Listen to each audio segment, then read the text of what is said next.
we like to say this is not who we are. This shouldn't be who we are. But in a lot of ways, this is what America is. Now we get to choose whether it is the America that we will live in. You're listening to Good is in the Details. I'm your host, Gwendolyn Dolske, and co-hosting with me is the very talented, very witty LA lawyer, Rudy Salo. Our topic today is about the events that unfolded at the Capitol on January 6, 2021. And our guest is President of the Constitutional Accountability Center, Elizabeth Wydra. We are going to be talking about the causal factors. What does impeachment mean? What are the lessons? And a little bit of history about constitutional law. Before we get started, I want to thank everyone who has rated and reviewed the show. If you haven't rated us yet and you're on Apple Podcasts, please scroll down to the bottom and hit that 5-star review. If you'd like to support the show, we're on Patreon at patreon.com/goodisinthedetails. Okay, now let's talk January 6th. I think this is a first, Rudy, where normally we have two academics on here and then Rudy the lawyer, and this time we've got two lawyers and me and the philosopher. So Rudy always says that philosophers don't give any kind of answers. We're just pondering. Go ahead. Let me just say, Elizabeth's actually the real lawyer, because she was a litigator. She was at Quinn Emanuel, and we transactional lawyers kind of bow down to the litigators. They're the ones that actually know the law. They're the ones that need to argue the law. They're the ones that go to court. I'm just what do they call me? A document monkey. That's what litigators make fun of transactional lawyers for not being real lawyers, but that's okay. I tried litigation for 2 years. I wasn't cut out for it. So there's really only one real lawyer on this podcast. Well, normally I'm totally useless. Like, people are like, do you have any thoughts on this contract dispute? I'm like, I have no idea. But I'm like, oh, do you want to know intricacies of the 14th Amendment? It's my moment. I'm useful. People are texting me. I'm like, I know the answers to these things. Not like, I have this family law issue, and I'm like, I don't know. Well, I think I want to start out with, what were your thoughts as somebody who knows constitutional law when you were watching things unfold? If you can take me back to that moment and you're starting to see what is happening, I want to know your initial reaction before we even know just the depth and all the problems, but when you are watching it, what's going through your mind? Yeah, so I was tuned in to watch the counting and certification of the Electoral College vote, because there have been a lot of lies and misrepresentations about what happened in the election. And so I think this constitutional milestone, which normally, this happens every election, every presidential election. Normally we just don't pay attention to it. But, I was hoping that this kind of constitutional milestone would maybe put to rest some of those lies about the election, that it was fraudulent, et cetera. So when it became clear that there was this impending siege of the Capitol, and especially once, the vice president and the speaker were escorted off the floor, and then when they cut the feed, it became clear that there was something really dangerous going on. And that is the disruption of constitutional democracy and thwarting the constitutional operation of the government. That is sedition. That is insurrection. And, so starting to realize that was what was taking place. This wasn't just a rally, even a rally marked with some violence, but that there was the breach of the Capitol, the delay, fortunately not the complete obstruction, but the delay of this constitutional process of certifying the Electoral College vote. That is incredibly serious. And I think the moment that really gave me chills initially on that day, obviously seeing later footage of, the guns drawn and the desecration and the threat to lives, seeing that later. But on that day, seeing the Confederate flag being carried after this breach of the Capitol and after shutting down this operation of constitutional democracy, that really chilled me. But I think it also crystallized what's going on, which is a fight with our nation's progress toward truly multiracial democracy. And that Confederate flag symbolizes, to me, what exactly we are still grappling with, something that we never fully came to terms with after the Civil War. I encourage everyone to learn about the history of Reconstruction after the Civil War, because there's so many parallels to what we're dealing with now in terms of the promise and progress toward equality, and then the ways in which that progress has been thwarted by people who are opposed to that true, equal, just, inclusive society. So it was a very emotional day for me, honestly, watching. I live in DC. This is my town. I had my son here. I'm raising my family here. I am a native Californian, but I feel very strongly ties to this city. And as a constitutional lawyer, all of those things together, and then fearing for people who I know who work on the Hill, and getting texts from friends of mine who are staffers. It was frightening and sad and shameful. Do you have any reaction to what we've been hearing about some, without getting into specifics, but some Republican members of Congress saying that they're scared to say anything more than what they've already said, or vote for impeachment or to move it forward, because they feel like their lives are going to be threatened by, certain segments of Trump supporters? Sounds to me like that those are legitimate concerns. That said, don't we elect people because they're going to have some strength and they're going to have some guts and they're going to put, I want to say their lives ahead of everything else, but I'm struggling with that a lot. Like when I hear that, like, I get it, you feel for yourself, you feel for your family, but what are you doing in public office? I'd love to hear your thoughts regarding that. Yeah. So I think that when you make the choice to be in public office, or even just a public facing person, or maybe even a private person who stands up for something that you believe in. Well, I guess just to make it personal, look, so I've had legitimate death threats made against me. I've had the FBI call me to let me know this for being a progressive constitutional lawyer who sometimes goes on Fox News and talks about our progressive, equal, and inclusive Constitution. And did that scare me? Yes. Do I still do my job every day? Absolutely. And, even more than that, there are so many members of Congress, particularly the women of color, who get these threats every single day and still show up and act with principle and courage. And I don't want to minimize that fear because it's real, but you still need to do what's right. And frankly, if it were me and I was afraid of, my own constituents, I would think long and hard about what kind of movement I was a part of and what I could do to make it better. So, I don't think that's an excuse for not doing what's right at all. I think I have a couple questions about this second impeachment, and that how is it that one would prove that Trump's speech was the causal factor? Because it seems like that since he didn't actually go to the Capitol, since he's not the one breaking in, how is it that you establish that had it not been for him, that event would not have taken place? And then the other thing was, I guess I want to know more about what aid and comfort means to people who are committing an insurrection or crimes, because when he said, "We love you, go home," what counts as aid and comfort? What does that mean? First and foremost, I want to be totally clear that the constitutional standard for impeachment is not a criminal standard. So the Constitution talks about grounds for impeachment being high crimes and misdemeanors. And if you look at the history of impeachment, they were particularly concerned about abuse of power, undermining democracy in crucial ways that might not be fully remedied just through the electoral process. And so the idea that a criminal act might be itself impeachable is certainly true, but an impeachable act does not also need to be criminal. It's like it's ambiguous, like philosophy courses. Oh, whatever. That's one way to think about it. It's very, very. Wouldn't you say so, Elizabeth? And I was going to offer was a perfect logic. It's like all lions are cats, but not all cats are lions. So I was going to go the logic route. But thanks for.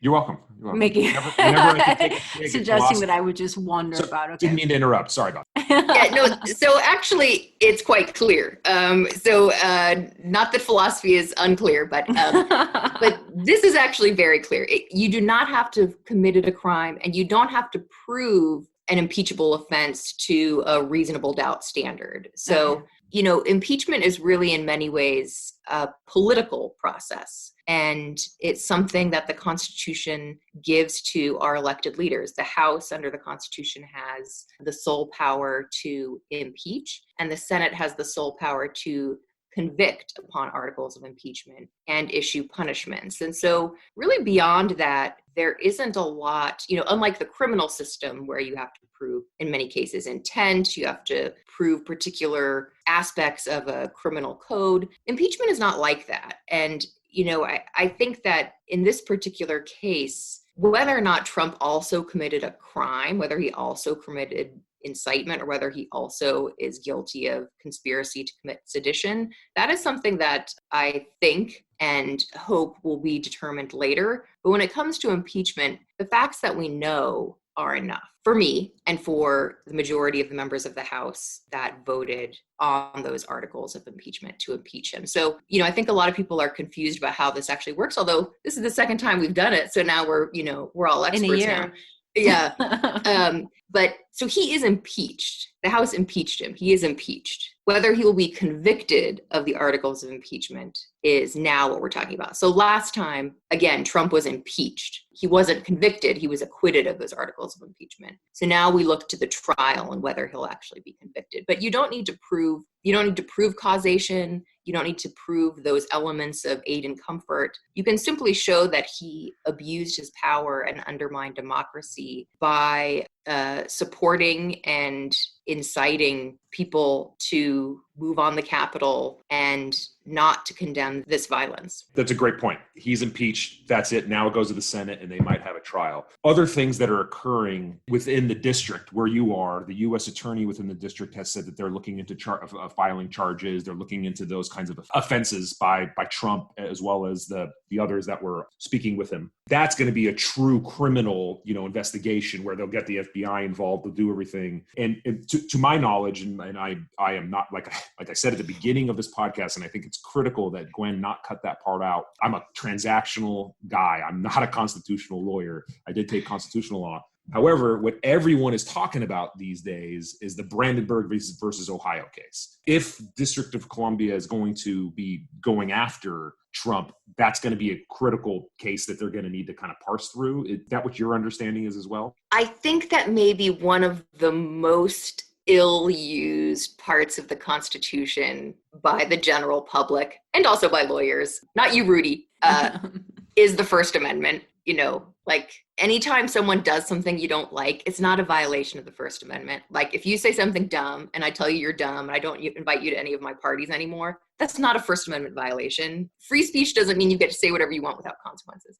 So there is an argument here that President Trump's speech would be protected. And there is this case which actually deals with a KKK member. So again, think about where you're finding comfort, but about whether or not a KKK member's incitement of eventual racist violence was protected by the First Amendment. And in that case, they talked about the criminal statute at issue in that case being overbroad. So, there are a couple principles at play here. One, we know that perhaps a good colloquial description of the First Amendment, you can't shout fire in a crowded theater. So you can't say things that are going to foreseeably lead to harm or violence. So one, you could argue that this maybe falls within that category. But two, there's a separate public officials doctrine, which actually there has been some decent criticism of, but it's the law, that public officials speaking within their official capacity have more limited First Amendment rights than a private citizen who is not a public official would. The Supreme Court has held that several times. So that will definitely come into play as well as it relates to President Trump's statements on that day. But I think that's a really important point, that there is going to need to be an investigation that gets into more of the facts here. And I don't know exactly how it will relate to President Trump. That's why you have the investigation.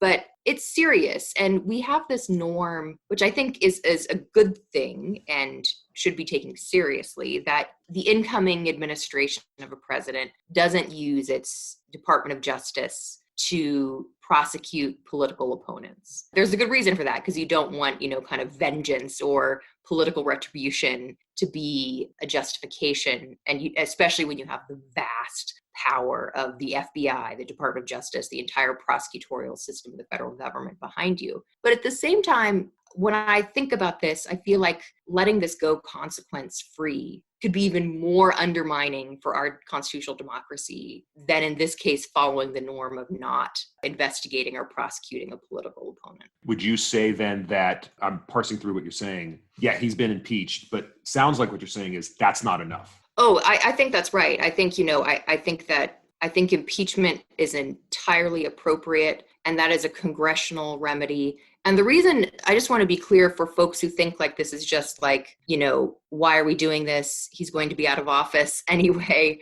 Part of the important reason for doing it is because there are two outcomes, two punishments essentially that you can get as a result of impeachment. And that is removal from office, which is the one we think about most of all. The second one is disqualification from ever holding federal public office again. And that is what's really important here. Because, I heard a poll just this morning that I think it was like more than 50% of Republicans still think that Donald Trump should be the 2024 candidate for the party. And so when you have someone who is so destructive of our fundamental principles of democracy, including in the way we saw in this siege of the Capitol, I think that disqualification punishment is incredibly important. And then frankly, also just looking forward, I think it's important for Congress to say, you cannot do this. So Donald Trump, you cannot do this, but other people to come, you cannot do this. So yes, so I think impeachment is very important as a congressional remedy, but I think also if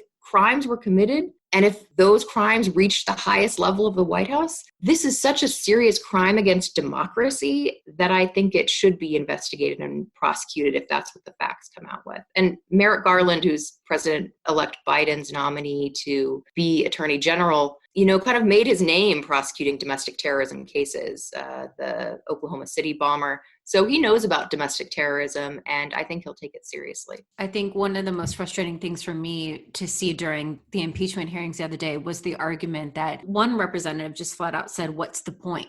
Because he's going to be out of office. And that is absolutely irrelevant. There is nothing about the time in which you commit impeachable offenses that would determine whether or not you should be impeached. But I mean, the point is partly the principle of the matter, like you're saying, going forward. And I'm also thinking that there were a bunch of causal factors that led up to this moment. Some people on the House the other day wanted to make the case of Antifa or Black Lives Matter and all those protests. And so I've been thinking about it. It would be disingenuous to not admit that there was burning, that there was looting, that there was some violence as a result of those movements. So what is the difference between that and then what happened the other day? And I think it was with the murder of George Floyd. There was this underscoring principle of a historical reckoning, a desire for justice, a desire for equality that was what was pushing those movements. As opposed to what happened the other day is that it was underscored by a lie, by the QAnon, by the idea that the election was stolen. And so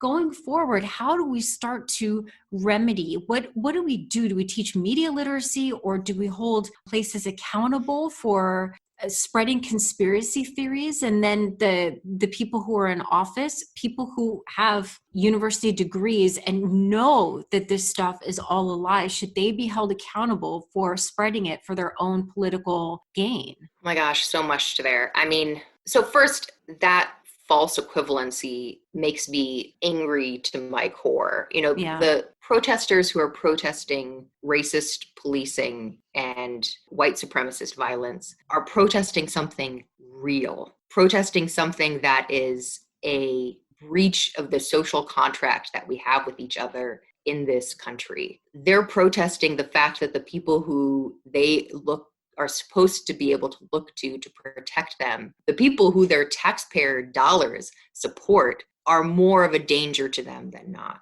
That is a real thing. That is a deep injustice. And while there might have been some violence or unlawful activities as a tertiary part of that righteous protest, that's one thing. This insurrection that we saw last week is based, as you said, on a lie. And it is itself, instead of trying to renew the social contract, it is an attempt to breach the social contract. It is not saying we want our representatives to to actually represent us and to make good on the values of equality and equal justice for all in the Constitution. It was an attempt to thwart the Constitution. It was an attempt to overthrow a legitimately elected government based on lies. And so the question is, what do we do, as you said? First, I think that, as we've seen from other contexts of radicalization, deplatforming does work. And, I think that the steps that Twitter took, that other tech companies took, I think they were the right thing to do. And again, on the First Amendment applies to government entities. Twitter is not a government entity. So while many people on Twitter themselves actually try to look to the First Amendment values for how they interact with their users, the First Amendment does not explicitly apply to them because they are a private company. And the whole kind of a general public concept of the First Amendment is that it allows for the marketplace of ideas to decide on what ideas are good and bad instead of the government making that decision for you. And so basically what we saw with Twitter, what we saw with the Simon & Schuster deciding not to publish Josh Hawley's books, is the marketplace of ideas deciding that these ideas are trash and don't belong there. I think that's one thing, but I think also people absolutely need to be held accountable. And I think one of the things that has made me the most angry is seeing how even the same day that members of Congress had to hide in their offices, had to have officers with guns drawn, had to put on their gas masks to escape, their colleagues still got up. Josh Hawley still stood up there. Ted Cruz still stood up there and said things that they know are not true. Josh Hawley went to Yale Law School just like I did.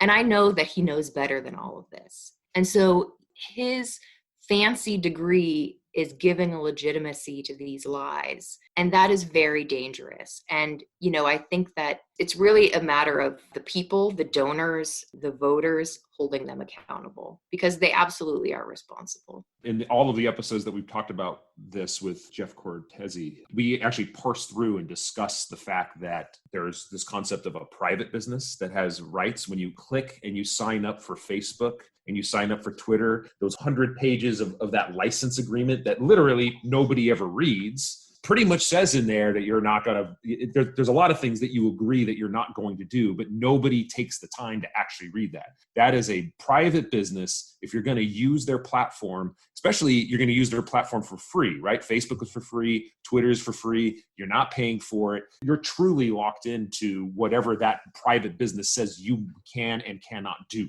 It is not a public service in any way, shape, or form. That private business can dictate what it wants. I mean, it's not a court. They can kick people off if they want to. They kick plenty of people off. They kick off bots. They kick off all kinds of things. So what needs to happen, and we said during that episode, and I'm glad that we're bringing this up again, is education. Education to our public, people in the United States about here is a function of the government, the federal government, the state government, the local government. Here is private business. There's only very few states in the United States that actually require civics and education about our government system. Very few states, not enough states teach the basics of government. So if you want to talk about, okay, how do we make things better? We must require all 50 states in elementary school, in high school, and probably in college before you can get a degree. You must learn about how the United States functions. I think that will go a long way to solving these problems. Well, I keep coming back. I mean, Rudy, that I've mentioned that I really loved the memoir of Queen Noor.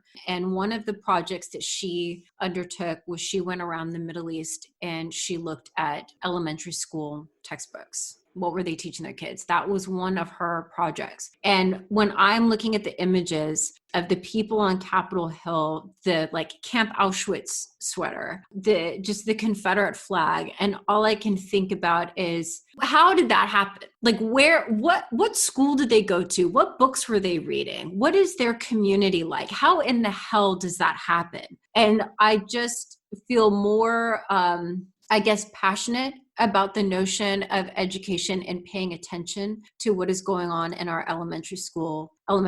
Because I think that in addition to a civics lesson, just basic literature on the different viewpoints of what it means to be American, because that was just so awful to see. And it scares me to say, okay, I'm sharing a country with these people. I don't feel like I'm in the same country. And they probably don't think that they're in the same country as me. It was just absolutely just mind-boggling. Yeah, I mean, I think, look, like you are never going to get an objection for me that people should study more civics and American government and history. But I think, I don't think that we can ascribe this all to a lack of education, because again, Josh Hawley went to the same fancy Ivy League law school that I did.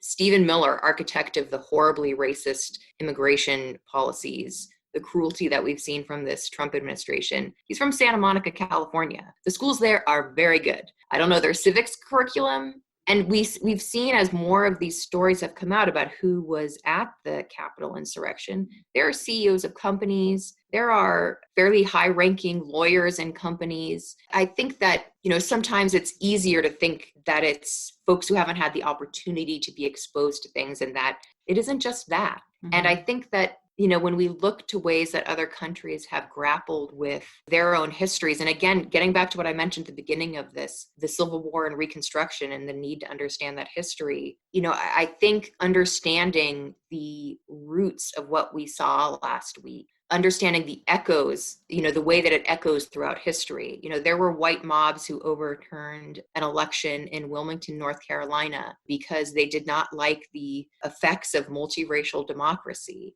We like to say this is not who we are. This shouldn't be who we are. But in a lot of ways, this is what America is. Now we get to choose whether it is the America that we will live in, but we need to speak truth about the roots of what we saw last week. And as Congresswoman Cori Bush said on the House floor yesterday, the roots are white supremacy. And I think that we have to face that head on. There can't be unity, there can't be reconciliation without truth. There's a reason these commissions are called Truth and Reconciliation. It's because you need truth first. I think it's very important for us to recognize that truth. To your point, I totally agree that, a lack of civics education doesn't explain people like Josh and Stephen Miller. I've given up hope on those types of people. You're not going to change those types of people. It's in their DNA. Those people are hopeless. And the people that, stormed the Capitol and that are holding on to the Confederate flag and that are truly hardcore white supremacists, I don't have any hope for those people. I truly believe that while that is a powerful segment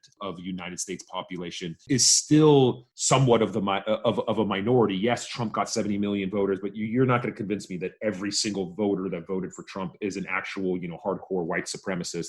Because I know plenty of people of color that actually voted for Trump, notwithstanding my wanting to cut them out of my life. They've done it. So it's hard to just kind of brandish everybody. And I don't like to paint things with wide brushes. But on a going forward basis, I do think one of the critical functions for my children and other children that are here in the United States, and we are racially integrating and there are more mixed marriages. And thankfully, like you, Californians are leaving California for a whole other host of issues from California and are going to go into other states and hopefully, get a little bit of that California vibe out there. I have hope for our country. I don't have hope for white supremacists. To me, they just need to all die off, because the breeding and then the hatred starts from an early age. They were trained by their parents and they're going to train their children. And that I don't have any hope for. But I do have hope for basic knowledge of civics and government, is so long as education is addressed. I mean, that was a statement there. So I'll put that aside. One thing that I've looked into to kind of address the white supremacy problem is that some people say that what happened in 1870 or 1871, when the federal government brought up the KKK Act and they went into South Carolina and they arrested a whole bunch of people and they were able to bring the KKK underground for many, many years, is something that they should do now. You, as a constitutional scholar and a constitutional historian, I'd love to hear your thoughts about what we can actually do to bring down white supremacy. Well, first, I think we need to, address the other side of it, which is the systemic racism that has been the result of white supremacist ideology, which is very real and pervasive. I totally hear you on your, point earlier. But I think focusing on dismantling the systemic racism also implicates, frankly, I do not want liberals or non-Trump voters to think that they are not part of the problem, because Absolutely. I doubt that there were a lot of Biden voters storming the Capitol. So I don't want to equate it in that sense. But if we're talking about the larger issue of white supremacy, there are plenty of folks across the ideological spectrum who, if you're not actively working to dismantle systemic racism, then I would say you're not being part of the solution.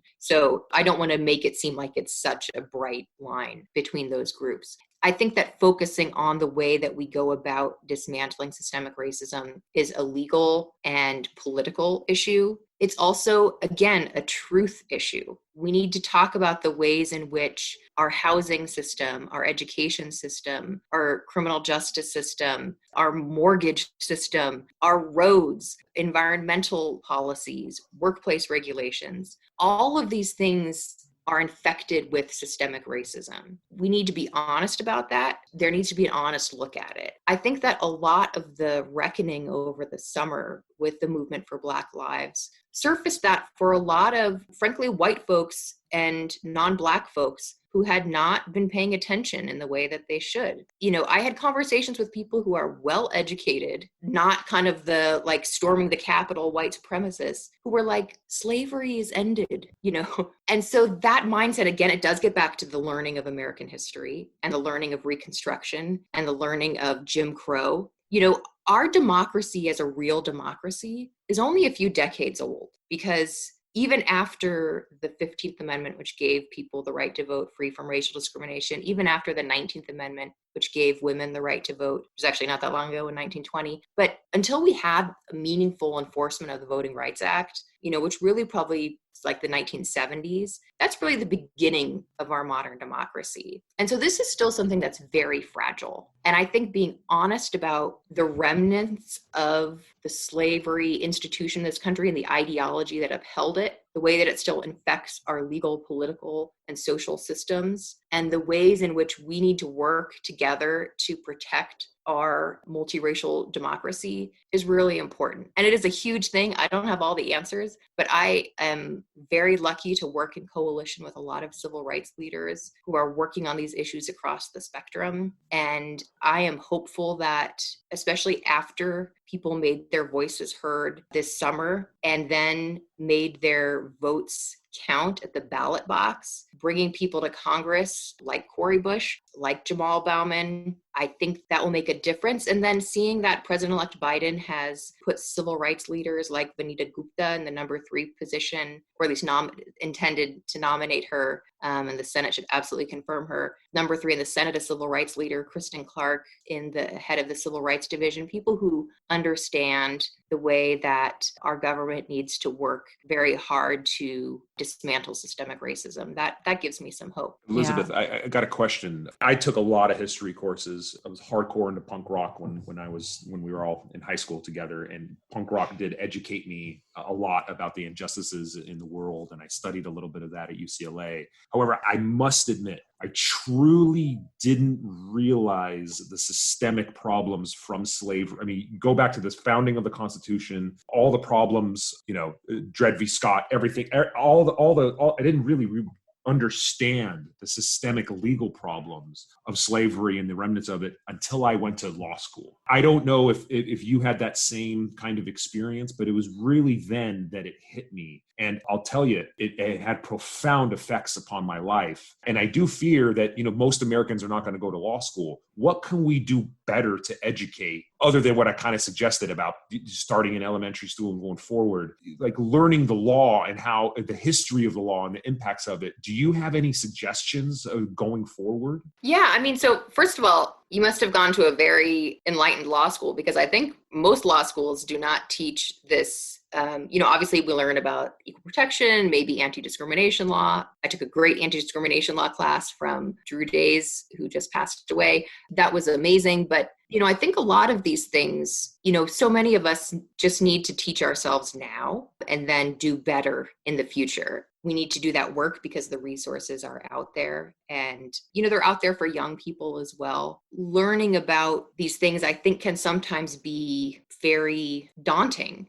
You think like there's so much to do. But first of all, I think that the idea that you can just get tired and be like, I can't think about this. That is the height of white privilege, because other people don't have the ability to not worry about racism for the day or 2 days or most of your life. It's something that also should be counteracted by recognizing the joys and benefits for all of a truly multiracial democracy. One of the things that I think we've seen with a lot of these election organizing efforts, like we just saw in Georgia, is that you win when you find commonalities among communities. And that's what we are eventually working toward. And so that, I think, is very hopeful. Do you have any books that come to your mind? One of mine is The New Jim Crow. I really liked that. Yes. What is a book that comes to your mind for our listeners of something where, when you say like educate yourself, where's a starting point? Yes. So I think Michelle Alexander's The New Jim Crow is incredibly important and powerful. I think Caste by Isabel Wilkerson. That's so hard to read. I know, but that's why I think about age appropriate. That's a hard one to read. Yeah. I mean, like, would I give that to like a, 11-year-old? Probably not. I don't know. Again, like, I'm not the expert in that. There are experts out there who exist. And then I think on Reconstruction, Eric Foner's work, he wrote this magisterial volume that's called Reconstruction, which is like this thick, and I will not even ask you to read that, even though it's great. He has a newer book called The Second Founding, which, if everyone made that their 2021 resolution to read that book, it would make me so happy. Eric Foner is a historian of Reconstruction. And The Second Founding, I think, is a great encapsulation of, if you want to think about our country and the Constitution, you shouldn't really be thinking, well, you should, but you shouldn't just be thinking of George Washington. You should be thinking of Senator Jacob Howard. You should be thinking of these folks from the Reconstruction who put the 14th Amendment, who put the 15th Amendment into our Constitution and really made our government, like we were talking about the First Amendment earlier. Most people don't know that until after the Civil War, the First Amendment only applied to the federal government. The states could restrict your free speech all they wanted. And in fact, they did harshly punish free speech of abolitionists around the time of the Civil War. The 14th Amendment changed that. So really the country we live in is because of the constitutional amendments passed after the Civil War. One of my, we've talked about this book here, and one of my favorite books, The Raffle. In part 2 of it, it's a dystopian book about this crazy future of the United States. Key factors in that dystopian book is the way they explain this whole new dystopian, new United States that comes about. They actually talked about, we dismantled the 14th Amendment. And once we dismantled the 14th Amendment, here are all the implications of it. So for me as a lawyer, I was like, this person actually knows the importance of the 14th Amendment. Most Americans don't really know what's the 14th Amendment. I've never heard of that one. Does it start there? Do we educate people? Well, here's where you get all of your rights from that come down through the U.S. Constitution. This is why we need to fight for this 14th Amendment. I'm just curious, like, have you had conversations with people that didn't know the importance of it? Yes. So someone super rich who's listening needs to give my organization like $10 million to engage in a cultural education exercise, because those are Rudy's listeners, not mine, by the way. Okay, thank you. Because if people, I taught, this is like, you just made me so happy. So this is one of my biggest little projects in my life, not a little project. People across the country know kind of what you mean by the First Amendment. If you say the First Amendment, most people think like free speech. A lot of people, even if they're wrong, have some concept of the Second Amendment. These are things that have some cultural resonance with Americans. Even maybe like the right to remain silent, Miranda from Law and Order, people sort of know. But trust me, almost anything you like about the Constitution, you like because of the 14th Amendment. And no one knows anything about the 14th Amendment. So I would love, through like cultural influencers, I think it's school, I think it's also pop culture, this idea of the 14th Amendment and what it is. So equal protection of the laws, that's in the 14th Amendment. The Declaration of Independence really gets into our Constitution only in the 14th Amendment. The ideals of equality and liberty, and, those are written in through the 14th Amendment. The states having to respect your constitutional rights, that's because of the 14th Amendment. The idea of citizenship, that that our U.S. citizenship is something that is a birthright, that if you're just born on this soil, you're automatically a U.S. citizen. That was not codified in the Constitution until the 14th Amendment. So yes, somehow that needs to happen. We need more culturally significant books, it needs to be in movies. It needs to be in television shows. It needs to be on social media.